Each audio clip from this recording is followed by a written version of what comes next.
Waheguru Ji Ka Khalsa, Waheguru Ji Ki Fateh. So today we'll be talking about Bhai Taru Singh Ji Shaheedi. So Bhai Taru Singh Ji was born in October 1720 to Shaheed Bhai Jodh Singh and Bibi Dharam Kaur in the village of Pula, which is located in the Amritsar district. Bhai Taru Singh Ji also had a younger sister called Bibi Tar Kaur. So Bhai Taru Singh Ji was raised by his mother, who was widowed because his father Bhai Jodh Singh had given his Shaheedi in a jung.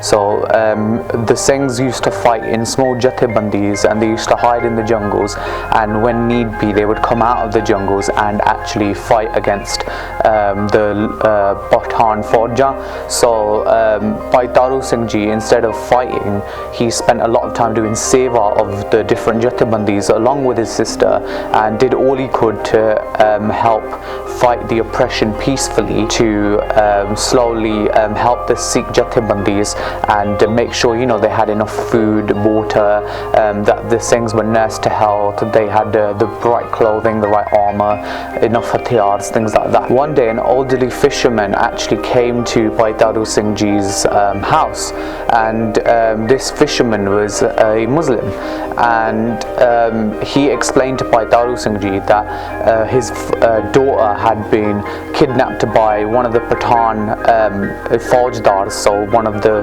Pathan generals, and it was quite bad because they were basically forcing her to get married to him. So as quite an elderly person, he wasn't able to do anything himself, and although he tried, he failed. So he was looking for help. So it was definitely quite cruel, it was definitely, you know, quite unheard of, but this was something that happened regularly, and you would think that in a Muslim run state that Muslims wouldn't have much of a problem, but it was all about riches. If you had enough money, then it was okay. If you didn't, then it was a problem. So it was all based on your wealth, and this elderly fisherman actually went to Zaheer Khan a few days before to try and ask for help, and Zaheer Khan laughed at him, saying that your daughter would prosper in such a good rishta, why don't you just get her married off to him? Even though the Faujdar was a lot older than her, and she wasn't happy with the rishta. So he asked Bhai Taru Singh Ji for help, and Bhai Taru Singh Ji happily agreed. So he did what he could, and he talked to the jathebandi that was staying quite near to his house in the jungles, and when he talked to them, they happily agreed to help him, saying that this is the first time that you've asked something from the Khalsa, and over you're doing it for someone else. So they took it as quite a large deal that he was so respectful that even when he was asking for something from the Khalsa, he wasn't asking for himself, he was asking to help someone else. So that same night, the jathebandi of Singhs attacked the Faujdar's house and rescued the elderly fisherman's daughter, who then stayed with Bhai Taru Singh Ji for a few days until the roar Rappa of the attack settled down, and then Bhai Taru Singh Ji and let the family leave in peace, and they were very grateful for what Bhai Taru Singh Ji did. Unfortunately, there are always those who become jealous, who tend to have problems, and the Ilaka leader called Akaal Das, also known as Har Bhagat Naranjana, was spying on Bhai Taru Singh Ji a lot, trying to find out some way that he could turn him in to the Mughal leaders, because the whole band that he lived in cared quite a lot about Bhai Taru Singh Ji, and they were very sympathetic towards him and his family, and they also knew that he was quite a saintly figure. So to get such a saint in trouble would be seen as quite a big deal, and he was hoping to find any weak point to give him into Lahore. So that's what happened. Akaal Das found out that Bhai Taru Singh Ji had a hand in what happened at that Faujdars house, and he sent for Bhai Taru Singh Ji's arrest warrant. So eventually Bhai Taru Singh Ji was taken to Lahore to the Durbar of Zaheer Khan, and it was there where Bhai Taru Singh Ji actually greeted Zaheer Khan in his Durbar with Waheguru Ji Ka Khalsa, Waheguru Ji Ki Fateh. Bhai Taru Singh Ji was charged with terrorism and treason, and Bhai Taru Singh Ji, being the saintly figure he was, actually responded to what Zaheer Khan said, saying that if we're the ones who sow the seeds in the land, if we're the ones that do all the farming, if we're the ones that work hard, and then we get paid a slight, only small amounts of payment from you, then who's the real people who are committing treason? Is it the people who are ruling, or is it the people who are actually working hard, trying to do their best to maintain the whole shares, the whole city's wealth and prosperity? Zaheer Khan then gave Bhai Taru Singh Ji two alternatives. He said you can either embrace Islam, or he said you could die. So Bhai Taru Singh Ji, actually being quite smart and being quite clever and knowing Gurbani quite well, Bhai Taru Singh Ji actually said to Zaheer Khan that what's the point in me becoming Muslim? Will you save me from dying? And the Ghazi actually took offense to that, and because he took offense to it, he ordered that Bhai Taru Singh Ji would be placed on a charkhari. So the charkharis before Bhai Subeg Singh's time were just wooden structures that would they wouldn't kill you, they would just shatter your bones. So the spikes that killed Bhai Subeg Singh and Bhai Shahbaz Singh, that made them Shaheed, those were added specially for them a few years later after Bhai Taru Singh Ji Shaheedi. So when Bhai Taru Singh Ji was placed on the charkhari and they spun it around, it shattered his bones in his body, so he was unable to stand and he felt quite weak. But even still, he continued to jap naam and do his Waheguru Simran, and it kept him strong, and he didn't falter and he didn't give up his religion. So the next day, Bhai Taru Singh Ji was brought into the court again, and Zaheer Khan was really surprised this time that someone, after so much punishment, had still survived. And Zaheer Khan said quite condescendingly, well, why don't you just embrace Islam? You'll save yourself from all this hurt. So Zaheer Khan was well known for his oppression for Sikhs. He had put bounties on Sikhs' heads. He had made sure that people would cut off a Sikh's head and bring it to him, and that he would pay money for that. So it was definitely quite a big deal. And Bhai Taru Singh Ji laughed at him, saying that, well, after killing so many Sikhs, if you're still thinking that I'm going to convert to Islam, then it's a clear nishani that you are going to lose your mind, that you are going to become crazy. And Zaheer Khan again got really offended. So Bhai Taru Singh Ji said that his Sikhi, meri Sikhi kesa swasa nal nibegi, meaning that his Sikhi would prevail along with his swas and along with his ges.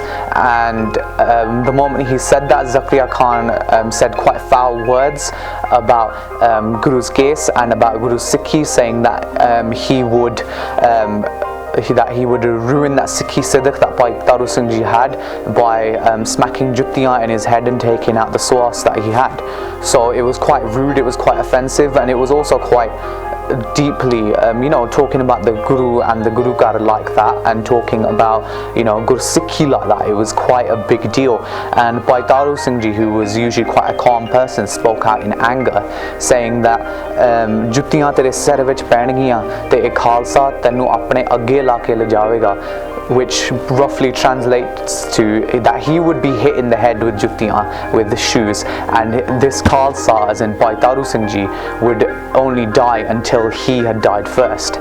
And it was almost a Brahmgyani bachan, and it actually became true. So the next day, Bhai Taru Singh Ji was ordered that his hair would be cut. When the barber tried to cut Bhai Taru Singh Ji's hair, Bhai Taru Singh Ji's hair turned into sarbalon, it turned into iron, and he couldn't cut through his hair. Every time he tried to cut through, the genchiya kept breaking. So after seeing that kind of a miracle, Zaheer Khan was shocked, and he was almost fearful that this like hair, you know, most people, we look at our hair and we think, oh, you know, it's quite weak, it's quite fragile, but by Taru Singh Ji's hair, it was like, thanks to Guru Kirpa, thanks to Guru Maharaj, thanks to all the bhakti that he had done all his life, his hair turned into sarblo at that point, and Zaheer Khan couldn't destroy that Sikhi Siddiq that was created. So from that point, Zaheer Khan, in his fear, ordered that an executioner would come and take off his khopri. So if we look at what a khopri is, it's basically your scalp. So imagine having a head, but then instead of having your head, all of this part here would be removed. So all the way around where any hair is over your head, it would be removed. So it was definitely quite a scary, bhayanak, you could say, punishment, and it was quite insane if you think about it. I mean, with a hammer and chisel, that's how they did it, and they slowly removed Bhai Taru Singh Ji's khopri. Bhai Taru Singh Ji happily accepted and carried on doing Naam Simran, and once they had removed Bhai Sahib's khopri, they actually threw him out in a ditch and hoping that he would die. And the shared Sikh and Hindus, they actually took Bhai Taru Singh Ji, even some of the Muslims that were, you know, actual practicing Muslims, they took Bhai Taru Singh Ji's body and they took it to a Dharmshala, which was kind of like an inn. It was like a small kind of hotel that where people could all, you know, relax and just, you know, wind down after their long travels. So when they took Bhai Sahib to a Dharmshala, they you know, did a slight treatment on Bhai Taru Singh Ji, just, you know, wiping his zakhms and tying a patti over his head. And after that, Bhai Taru Singh Ji said that he would not have any other treatments done to him. So that very night, Zaheer Khan actually felt the effects of what Bhai Taru Singh Ji said in his bachan, and Zaheer Khan was unable to urinate, so he wasn't able to go to the toilet. He ordered all his best doctors, you know, people came from far and wide to try and help him, but nothing happened, and there was no relief for him. And so he ordered Bhai Shabeg Singh, who was quite a well-respected Sikh in Lahore, but he had also been arrested at the time. And he asked Bhai Shabeg Singh to go to Bhai Taru Singh Ji and ask for maafi, ask for forgiveness for what he had done. And when he went to Bhai Taru Singh Ji told him that whatever I didn't say anything, it was my Guru who made me said it, and if Guru Sahib was accepted, if Guru Sahib accepted what I said, then I cannot change that kind of bachan, I cannot do anything about it. And then so Bhai Shabeg Singh went to Dal Khalsa leader and Nawab Kapoor Singh. When he went there, he explained everything that happened, and Nawab Kapoor Singh gave a strong answer saying that now is the end of Zaheer Khan, there is nothing he can do now to survive. That after what he's done, after what he's said, he cannot survive now that Guru Sahib has let Bhai Taru Singh Ji's bachans become true. So for the next 21 days, Zaheer Khan actually was hit in the head with Bhai Taru Singh Ji's jutti. And then once that happened, then he was able to urinate normally. So for 21 days that happened, and then on the 22nd day, Zaheer Khan died. So when Zaheer Khan died, Bhai Taru Singh Ji was still at the Dharmshala, and when Bhai Shabeg Singh came to Bhai Taru Singh Ji to let him know that Zaheer Khan had died, Bhai Taru Singh Ji said Waheguru Ji Ka Khalsa, Waheguru Ji Fateh, and he left from this earth. So this teaches us a great lesson in the Sikhi Siddiq, the Sikh Raat that Guru Sahib has given us.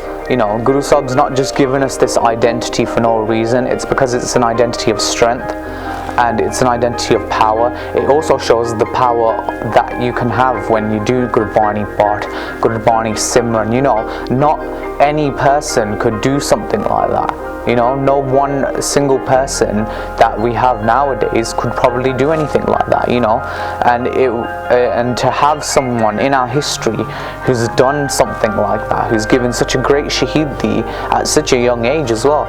So it was definitely quite a big Shaheedi that happened. That then followed with Bhai Singh and Bhai Singh's Shaheedi a few years after. So there was a lot of Shaheedi at that time due to the leaders and the rulers that were around, but it was definitely a good time for Sikhi in the sense that Sikhs were a lot more stronger in themselves. So if we're gonna follow Rayat, we should do so, and if we're gonna do it, we got to do it properly. So it's definitely important to learn these sakhiyan. I hope you have enjoyed, and I hope this has taught you a little bit about Bhai Taru Singh Ji's Jeevan and Pullan Chakhan di Khema. Waheguru Ji Ka Khalsa, Waheguru Ji Ki Fateh. Akal channel ਨੂੰ subscribe ਕਰੋ। ਨਵੀਂ videos ਦੀ notification ਦੇ ਲਈ bell icon ਨੂੰ click ਕਰਨਾ ਨਾ ਭੁੱਲਣਾ।